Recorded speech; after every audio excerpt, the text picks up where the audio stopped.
আমাদের পাশে পাবেন। আমরা আপনাদের সাথে থাকবো। আমাদের সাথে র্যাব, আর্মি পার্সোনেল যারা আছেন তারা থাকবেন। কিন্তু আমরা এই এলাকায় এই জাতীয় কোনো ঘটনার বরদাস্ত করব না। যারা এই ঘটনার সাথে জড়িত আছে, এখানে কোটি কোটি টাকার সম্পদ বিনষ্টের সাথে যারা জড়িত আছে, তাদেরকে 24 ঘন্টার ভিতরে আমরা আইনের আওতায় নিয়ে আসতে চাই।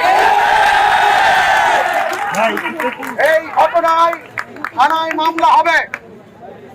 এই ঘটনায় আমাদের পরবর্তী যে আইনানুগ প্রক্রিয়াগুলো আছে, সেই আইনানুগ প্রক্রিয়ায় আপনারা সহযোগিতা করবেন।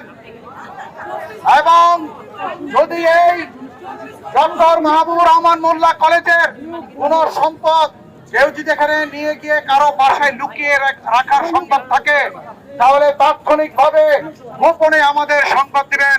আমরা সেখান থেকে তা উদ্ধার করে গ্রেফতার করে নিয়ে আসবো। আর আপনাদের প্রতি আমাদের আহ্বান, আমরা 5ই আগস্ট এবং তার পূর্ববর্তীতে একটি সময় আমরা অতিক্রম করে বর্তমান সময় আমরা এসেছি। আমরা ঢাকা মেট্রোপলিটন পুলিশে কমিশনার থেকে শুরু করে কনস্টেবল লেভেল পর্যন্ত সবাই নতুন এসেছে এখানে।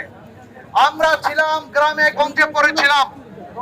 এখন সারা বাংলাদেশ থেকে যে সমস্ত পুলিশ সদস্যরা যাদের প্রাক চরিত্র ভালো, যারা সৎ, যারা ন্যায়নিষ্ঠ, তাদেরকে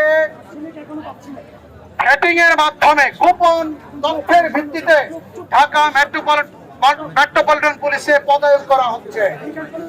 আগে যে সমস্ত পুলিশ সদস্যরা ছিল, আপনারা জানেন যাত্রাবাড়ি এলাকায় কি ম্যাসাকার হয়েছে।